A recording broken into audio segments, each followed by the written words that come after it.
Good morning, students. Welcome to our Smart Grid Technologies. It is a BCT training, and we were discussing in two lectures about the Smart Grid Technologies, and furthermore, we will be discussing about the Smart Grid system throughout the whole world, about what are the renewable sources, why renewable sources are implemented with the conventional energy sources, and how to integrate the renewable sources with the conventional sources, and what will why it is called a smarter system due to from the traditional power system. So actually, our power system is around 100 years old. So within these 100 years, we have made the system very much interconnected. Now, why interconnection is favorable? Because if there is a shortage of power at some place, we can either import or export power from one place to the another place. So that is the facility of interconnected system. That is a traditional interconnected system. Now in the smart grid and the smarter power system, there are many conditions we have to apply. Technical power operation conditions which we have to apply, so that we can call it a smarter grid and smarter power system. So that we will be consequently discussing. Now, in the last two lectures, we have discussed about the carbon footprints. So, due to the conventional energy sources, that are the thermal and nuclear power plants, which use mainly the fossil fuels and the oil in the Earth's crust, which takes millions of years to for the production of the oil. So we are using, and now the oil and the petroleum products, which we will be using, and the coal which we will be using, is depleting from the Earth's crust, because due to the industrial revolutions and the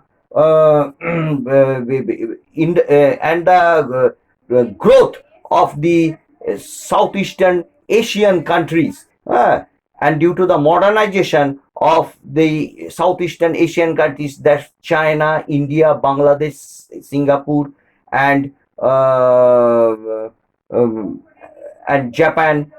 So all these countries, they fully depend on the import of the oil. So they are using this oil very much, and as a result, the depletion of the oil has gone to a greater extent.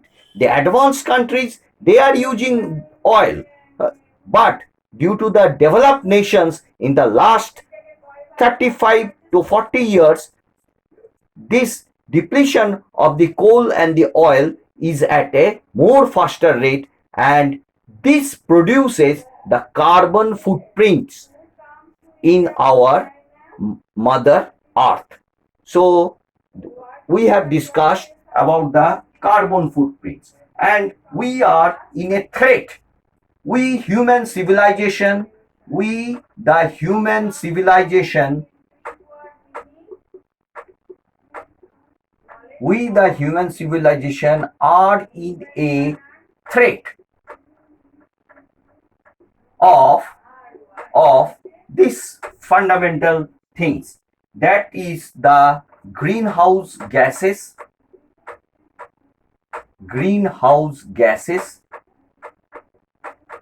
Number 2, global warming.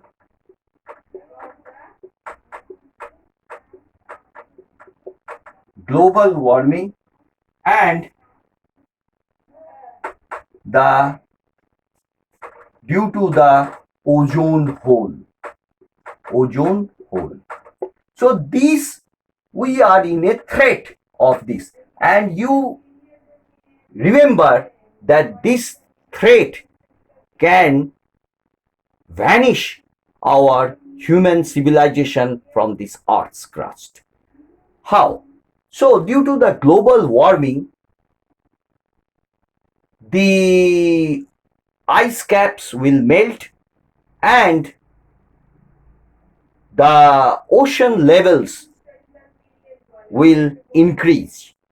And as the ocean levels will increase, the floods and the water in the metropolitan cities as well as in the villages, it will destroy all the crops in the society. And that will be a economic, social and political degradation for the mankind due to the global warming. Moreover, if the global warming and if the footprints, carbon footprints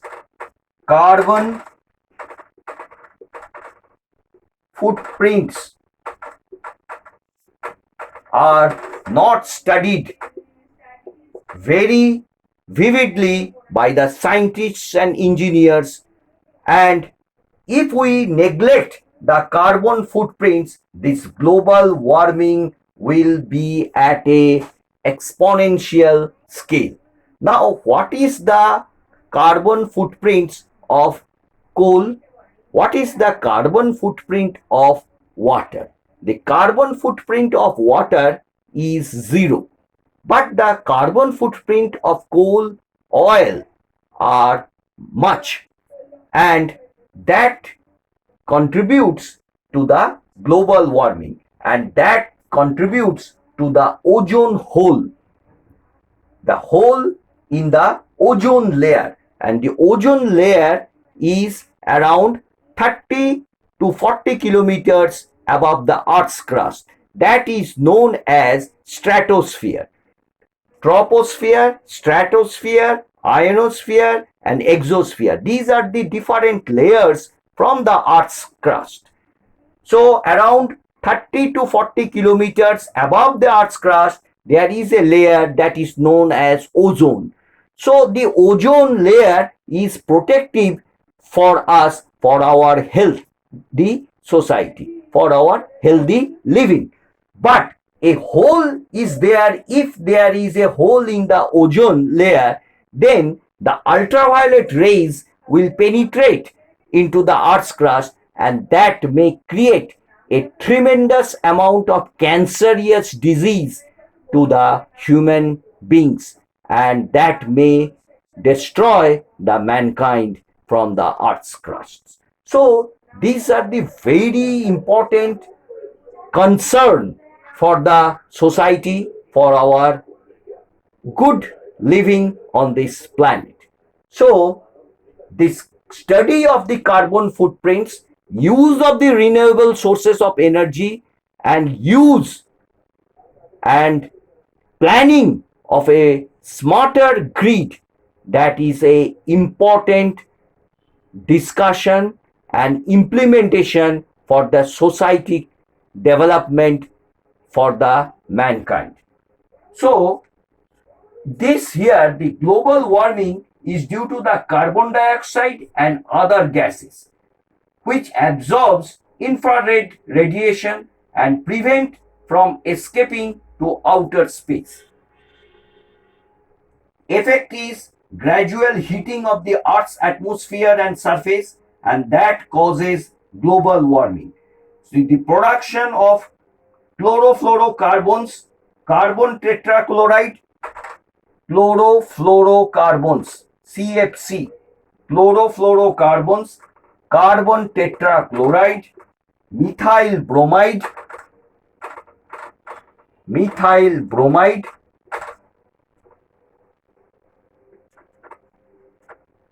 and hydrochlorofluorocarbons, HCFC. So these are mixing with the ozone layer, and these poisonous gases mixes with the ozone, and that creates a big hole in the Arctic and the Antarctic that we can see in the winter season in the Arctic Circle and in the Antarctic circles. So it is a big concern for our society due to the global warming, and you know the planet Venus has no more oceans and water. Why? Because due to the global warming, its water has boiled up some millions of years ago.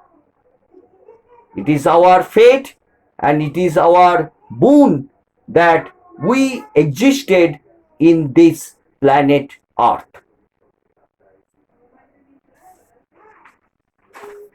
So,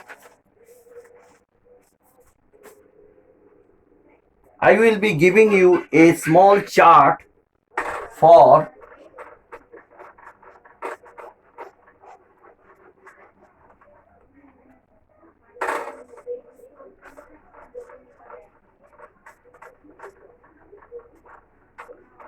your deep understanding of carbon footprints. So, you can calculate also the carbon footprints of your own. So, emission in pounds per billion BTU, British thermal unit of energy.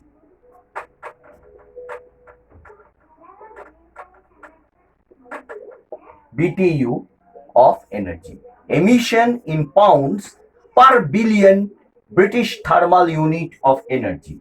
So here you can write the poisonous gas, the carbon footprints, the carbon dioxide, carbon monoxide, nitrogen oxides,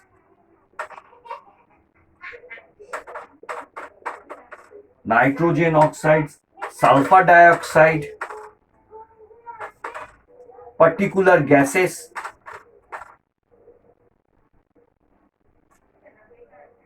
and the mercury content, Hg.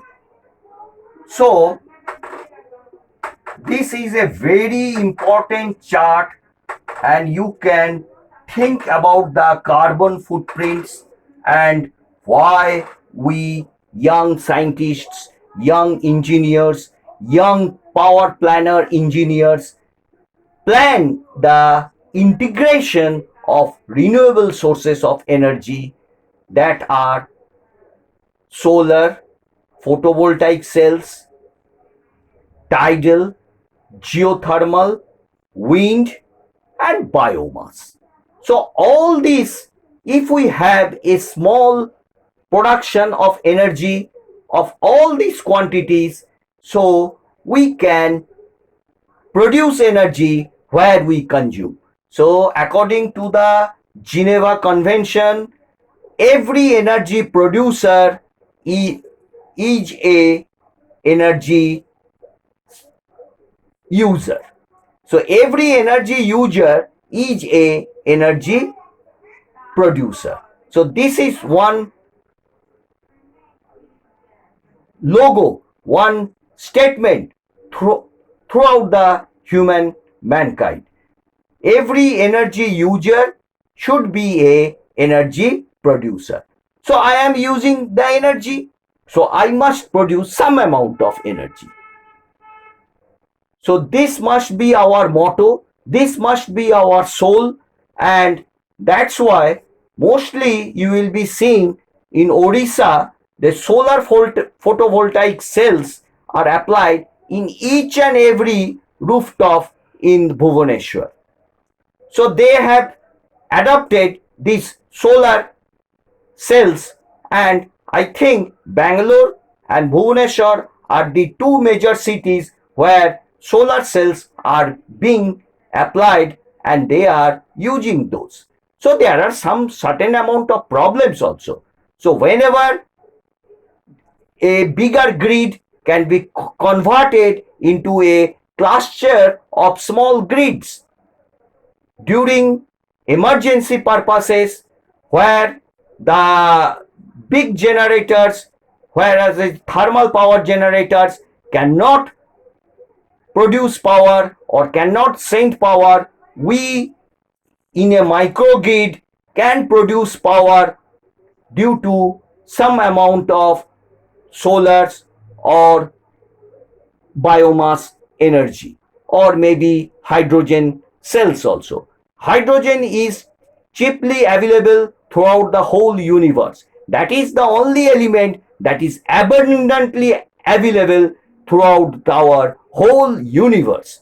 So hydrogen cells can be technologically prepared and we can build up this thing. One of the most important thing is that in our electrical system, we can't store a large bulk of power. That is our technological fault or technological not advancement. We have not advanced in such a way that a large amount of around 500 megawatt of power cannot be stored. So that is one of the problems in our technology, in our system, that whatever power is generated, that power must be sent to the load end or to the customer end. Why? At any instant of time, the power generation should be equal to the power demand plus losses. So I think this equation is very much important for you. I have just telling you Pg should be equal to Pd plus PL, that is the losses. So each and every second of time, each and every microsecond of time, rather I can tell it is not an electronic circuit, rather seconds, Pg should be equal to Pd plus PL. So at each and whenever we generate the power, that power must be sent. The power can't be stored.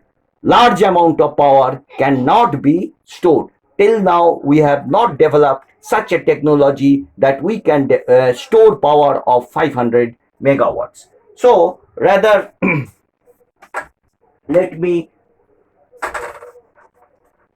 tell you about the carbon footprints for our, this is our, suppose this is our natural gas. Natural gas, and the second one is oil. This is very important, and this is a coal based thermal power plant, oil based thermal power plant, and natural gas based thermal power plants. So here the carbon dioxide emission in pounds per billion British thermal unit of energy is 11730. Oil is 16430. Coal is 20800. This data is very important. 3 zeros. You can just imagine how much emission of carbon dioxide from the coal is there. Carbon monoxide is 40. Here it is 1033. Here it is 208. Here it is nitrogen 92, 448, 457. Sulfur dioxide is around 90. Here it is 1122. Here it is 2591.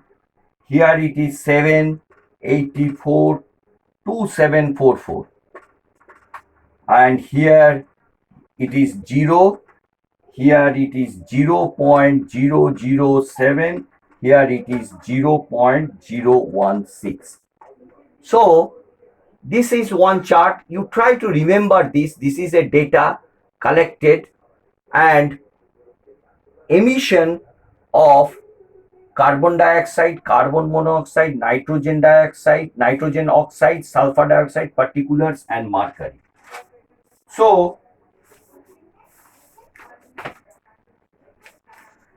these are the areas you have to know very well.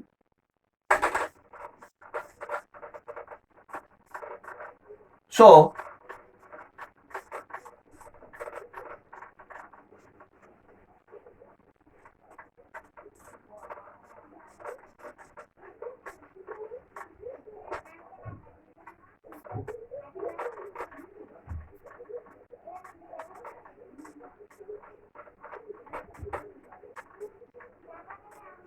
one discussion, let me tell you about very nice discussion.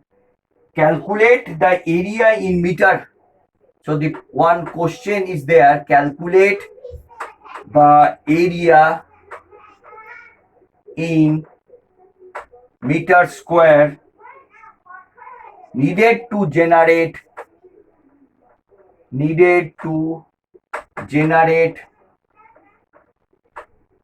5000 kilowatt hour power.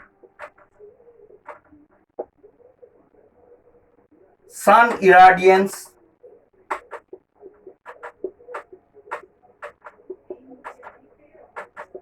is 0.8 sun of energy. Now, first of all, let me tell you what is irradiance. The irradiance definition, irradiance definition is the solar irradiance at one peak sun hour. The solar irradiance at one peak sun hour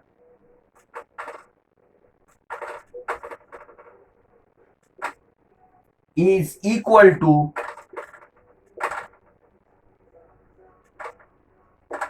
1 kilowatt hour per meter square.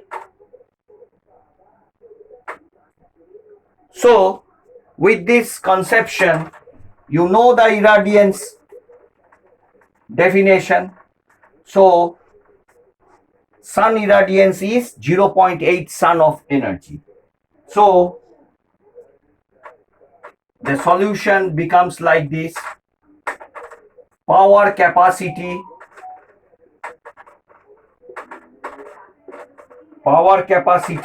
at 0.8 sun is 0.8 kilowatt hour per meter square.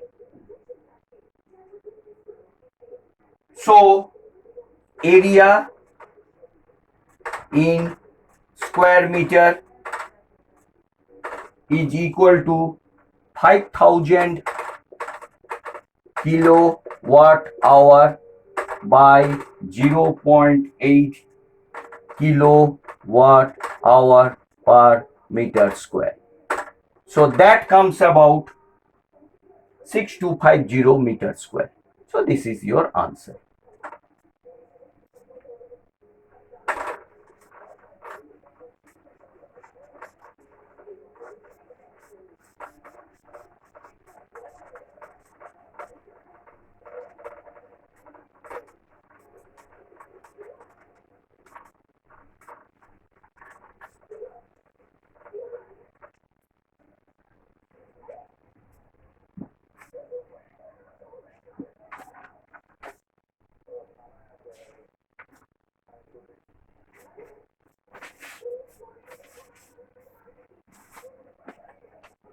So you must be knowing this one very important thing. This is 1 kilowatt hour is equal to 3413 British thermal unit. This thing you keep in your mind always. 1 kilowatt hour is equal to 3413 British thermal units. So compute, next question, question 2, compute kilowatt hour from 10 tons of coal. So the solution is like this: 1 ton of coal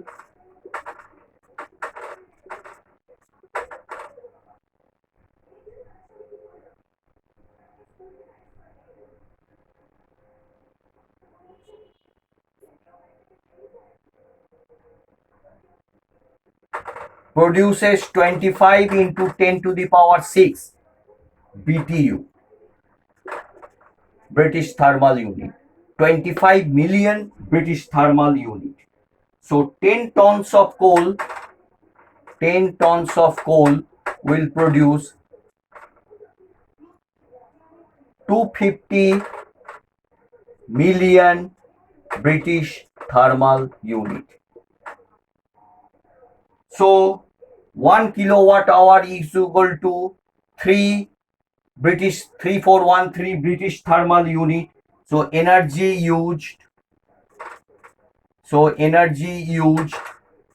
is equal to 250 million British thermal unit divided by 3413. So that comes about 73249 kilowatt hour.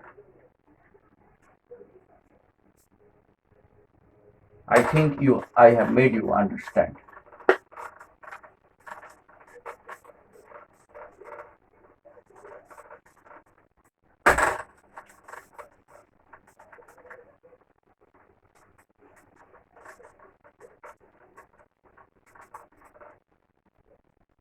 So another question, carbon dioxide footprint. Carbon dioxide footprint is defined as 1 kilowatt hour of coal produces 2.117 pound of carbon dioxide. This thing you must be very much clear. Okay, thank you students.